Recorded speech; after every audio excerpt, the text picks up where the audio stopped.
Hello everyone. तो हमारा analysis शुरू करने के पहले ये फ्लोपो बिजनेस न्यूज़लेटर है। इसी न्यूज़लेटर से हम आजकल अपने सारे एनालिसिस करते हैं और बहुत ही हाई क्वालिटी न्यूज़लेटर है। हमारे जो लेटेस्ट वीडियोस में जो आप डॉक्यूमेंटेशन देखते हैं वो यही लोग बनाते हैं। अगर आप लोग एफर्ट कर सकते हैं तो ज़रूर ले लीजिएगा, बहुत अच्छा न्यूज़लेटर है।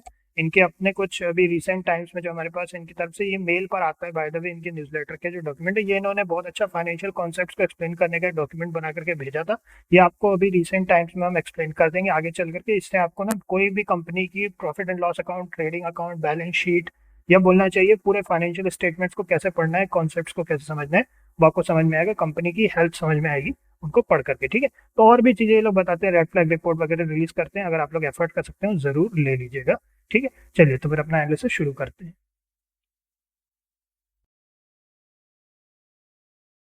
चलिए तो फिर शुरू करते हैं। तो फिर आज सबसे पहले अपन डिस्कस करेंगे रेडिंगटन लिमिटेड को। तो ये हमारी ट्रेडिंग कम्युनिटी में से निकला है। ये स्टॉक काफ़ी अच्छा स्टॉक है ये।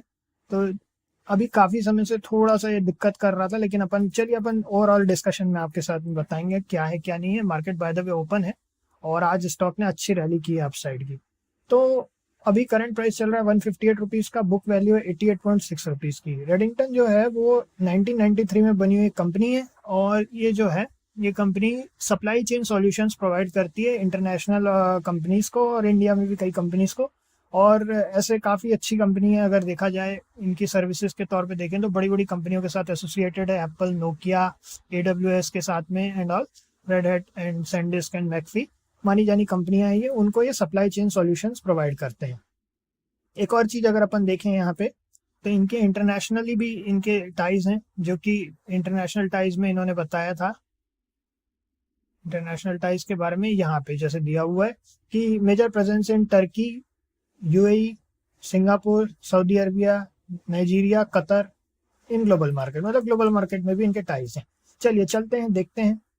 तो अभी जो ये जो कंपनी है, काफी समय से आप यहाँ पे देखेंगे तो एक बड़ा यहाँ पे फॉल आया था, उसके बाद ही यहाँ सस्टेन करके आज अपसाइड की रैली दी है इन्हें, ठीक है।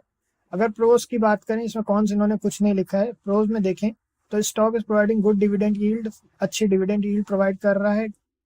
प्रॉफिट ग्रोथ भी 23.7% का CAGR का है। Company has been maintaining healthy dividend pay out. तो डिविडेंड यील्ड भी अच्छा है, डिविडेंड पे आउट भी अच्छा है इनका। तो अब इसके बाद चलते हैं क्वार्टरली रिजल्ट्स की तरफ चलें। अगर अपन तो देखें, अगर मार्च 2023 से जून 2023 में इन्होंने जो सेल्स की थी 21,849 से 21,187, ये कम हो गई है सेल्स इनकी।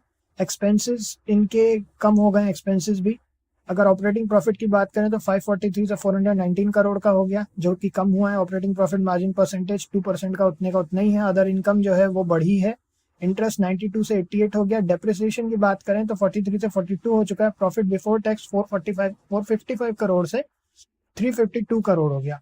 टैक्सेशन की बात करें तो टैक्स परसेंटेज में 28% से 27% हो गया। नेट प्रॉफिट जो है 328 करोड़ से 255 करोड़ कम हो गया है। अर्निंग पर शेयर जो है 3.97 से 3.18 हो गया। अब इसके बाद में अगर अपन देखें प्रॉफिट एंड लॉस में ईयरली बेसिस पर अगर अपन बात करें तो 62,644 से 79,377, जो कि बढ़ा है ओवरऑल ईयरली बेसिस पे। एक्सपेंसेस भी इनके बढ़े हैं। ऑपरेटिंग प्रॉफिट भी इनका 1839 से 2203 हो चुका है ना, 1839 से 2203। ऑपरेटिंग प्रॉफिट मार्जिन परसेंटेज 3% का 3% ही है। अदर इनकम जो है 88 से सीधा 142, अच्छा जंप है। उसके बाद में इंटरेस्ट की बात करें तो 163 से 355 हो चुका है इंटरेस्ट। उसके बाद में अगर डेप्रिसिएशन की बात करें तो 141 से 155 हो गया। प्रॉफिट बिफोर टैक्स 1622 से 1833 हो चुका है। टैक्सेशन परसेंटेज 19% से 21%। नेट प्रॉफिट जो है 1315 से 1439 हो चुका है। 1315 से 1439, जो कि बढ़ा है। अर्निंग पर शेयर जो है 16.38 से 17.82 हो चुका है। और डिविडेंड पे आउट 40% का पिछले साल जैसे ही 40% है। उसके पहले उन्होंने 60% का दिया था, जो कि अभी तक इनकी जो रिपोर्ट है हमारे पास में उसके हिसाब से सबसे ज्यादा था, जो कि 2021 का है। अपने पास 2012 से यहाँ पे दिखा रहा है 60% का हाईएस्ट इन्होंने 2021 में दिया था। अब अगर अपन इनकी बैलेंस शीट पर चलें तो शेयर कैपिटल जो है उतने का उतना ही है। अगर रिजर्व्स की बात करें तो बढ़ाए हैं रिजर्व्स इन्होंने। बोरोइंग्स की बात करें तो बोरोइंग काफी ज्यादा बढ़ गई है इनकी। 831 से 33,321 हो चुका है। उसके बाद अदर लाइबिलिटीज की बात करें तो 11,792 से 13,030 हो चुका है, जो कि काफी ज्यादा लाइबिलिटी भी बढ़ गई है। टोटल लाइबिलिटीज की बात करें तो 18,407 से 23,278 करोड़ की हो चुकी हैं, जो काफी बढ़त हुई है। उसके बाद में अगर फिक्स एसेट्स की बात करें तो वो भी बढ़े हैं, 700 से 877 हो गए। CWIP 8 से 12 हो चुका है, काफी कम हो गया। इन्वेस्टमेंट जो है इन्होंने जीरो थे, पिछले 3 साल से जीरो चल रहे थे, अभी इस साल इन्होंने 34 करोड़ का इन्वेस्टमेंट किया। उसके बाद फिर अदर एसेट्स की बात करें तो 17,622 से 22,354 हो चुका है। टोटल एसेट्स की बात करें तो टोटल एसेट्स इनके 23,278 हो चुके हैं। कैश फ्लो की बात करते हैं। कैश फ्लो जो है ऑपरेटिंग एक्टिविटी से नेगेटिव चल रहा है अभी, और इन्वेस्टिंग एक्टिविटी से पॉजिटिव 243 हो चुका है, और फाइनेंसिंग एक्टिविटी से 1529 हो चुका है। नेगेटिव कैश फ्लो चल रहा है अभी इनका। तो ये एक थोड़ा सा सोचने वाली बात है कि नेगेटिव कैश फ्लो चल रहा है। अगर अपन देखें तो लास्ट टाइम इनका नेगेटिव कैश फ्लो 2018 में हुआ था, और वो मात्र -38 का था। इस बार इनका नेगेटिव कैश फ्लो 2012 से हाईएस्ट नेगेटिव कैश फ्लो है इनका। तो थोड़ा सा इस चीज का ध्यान देने वाली चीज है। अब इसके बाद में रेशियोज की बात करें अगर अपन, तो डेटर डेज की बात करें तो 51 से 55 हो चुके हैं, बढ़ चुके हैं। इन्वेंट्री डेज जो है 27 से 35 वो भी बढ़ चुके हैं। डेज पेएबल जो है 63 से 54 हो चुका है, कम हुआ है। कैश कन्वर्जन साइकिल देखें अगर अपन तो 15 से सीधा 36 हो गया, डबल से भी ज्यादा। ठीक है, अगर अपन वर्किंग डबल से ज्यादा अपने एकदम से होना थोड़ा सा अलग बात है, but anyways working capital days की बात करें तो 14 से 35 हो गया, और ROC जो है 29 से 26% का हो चुका है। अब अपन चलते हैं इंपॉर्टेंट चीज शेयर होल्डिंग पैटर्न पे। शेयर होल्डिंग पैटर्न पे जो है प्रमोटर होल्डिंग इसमें नहीं लिखी हुई है, प्रमोटर होल्डिंग इसमें नहीं, यहाँ प्रमोटर होल्डिंग ओके, इन्होंने क्वार्टरली बेसिस पे नहीं लिखा है लेकिन ईयरली बेसिस पर है। चलिए प्रमोटर होल्डिंग देखें तो इनकी जीरो है प्रमोटर होल्डिंग। FIIs की होल्डिंग है 59.22% की, DIIs की होल्डिंग है 17.04% की। मतलब कुल मिलाकर के इनकी ज्यादातर होल्डिंग FIIs के थ्रू है, और प्रमोटर्स की कोई होल्डिंग नहीं है इसमें। गवर्नमेंट होल्डिंग जो है 0.03% की, और पब्लिक होल्डिंग जो है 23.36% की है। अब देखिए प्रमोटर होल्डिंग ना होने के पीछे वजह बड़ी सिंपल हो सकती है कि ये जो कंपनी है ये मेजोरिटी फॉरेन इन्वेस्टर्स ही चला रहे हैं, इसी वजह से ये FIIs की होल्डिंग इसमें ज्यादा है, प्रमोटर्स की होल्डिंग नहीं है।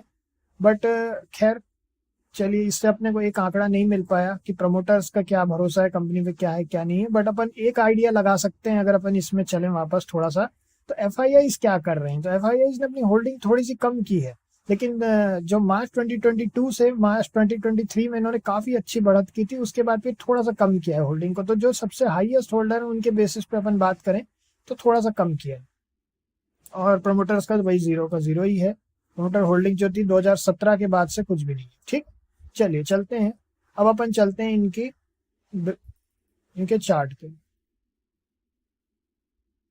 चार्ट को हम ओपन कर देते हैं आप लोगों के लिए। तो इसमें देखते हैं, चलिए देखिए काफी बड़ी एक अपसाइड रैली इसने लिया था इस स्टॉक ने, और उसके बाद से आज 15 मिनट टाइम फ्रेम पे काफी बड़ी रैली लिया था। अपन डेली टाइम फ्रेम पर चलते हैं। अगर अपन डेली टाइम फ्रेम पर बात करें तो ये जो स्टॉक है, बाकी सभी चीजों को बंद कर देते हैं एक्स्ट्रा। स्टॉक में एक बड़ा फॉल आया था। अब ये जो फॉल है इसके बाद अगर अपन पिवट्स को अगर देखना चाहें, पिवट्स वैसे काफी क्लटर्ड कर देते हैं चार्ट को, तो अपन पिवट्स को बाद में देखते हैं। इस लेवल से यहाँ से इसने रिजेक्शन लेना शुरू कर दिया है। अगर अपन लेवल्स यहाँ पे ड्रॉ करना चाहें तो एक लेवल है जहां से इसने रिजेक्शन लेना शुरू कर दिया है। ठीक, तो फिर अगर अपन देखें तो इस लेवल से जहां से इसने रिजेक्शन लिया है, अगर ये वाली लाइन हमने पहले जो एनालिसिस के लिए खींची थी, अब अपन देखते हैं। अब यहाँ पर एक और लेवल है जहां से कि ये 160.10 के बाद अगर ये 160.10 को क्रॉस करता है तो हो सकता है कि ये थोड़ा सा अच्छा अपसाइड रैली फिर से दिखाए। अभी तो इसने क्या है, काफी बड़े फॉल के बाद एक रिवर्सल का साइन दिया है, बट अब वो रिवर्सल कितना बड़ा रिवर्सल होता है वो तो ओनली टाइम विल टेल। क्योंकि अभी आज तो इसने रिवर्सल किया और अच्छी खासी रैली ली है 2.76% की, बट देखते हैं हमारी अगर हम एंट्री प्लान करेंगे तो 16.80 के 160.80 के बाद 160.80 के बाद ही हम प्लान करेंगे। और इनफैक्ट अगर थोड़ा सा और अगर अपन लेना चाहें तो 161 के बाद प्लान करें तो सबसे अच्छा, सबसे सेफ्टी रह सकती है। बाकी ये स्टॉक की अगर अपन बात करें तो अभी सुपर ट्रेंड भी इसमें नेगेटिव दिखा रहा है, तो थोड़ा सा वेट करने में कोई बुराई नहीं है। लेकिन सुपर ट्रेंड का जो लेवल्स है वो बहुत ऊपर जा चुके हैं, बहुत ज़्यादा ही ऊपर जा चुके हैं, 173 तक जा चुके हैं। तो अगर अपन अपने लेवल्स के अकॉर्डिंग देखें तो 161 के बाद थोड़ी सी बाइंग आ सकती है इसमें। अगर अपन सेलिंग के पर्सपेक्टिव से बात करें तो अब तो ये कैंडल लो ही अपने लिए सेलिंग पॉइंट रहेगा।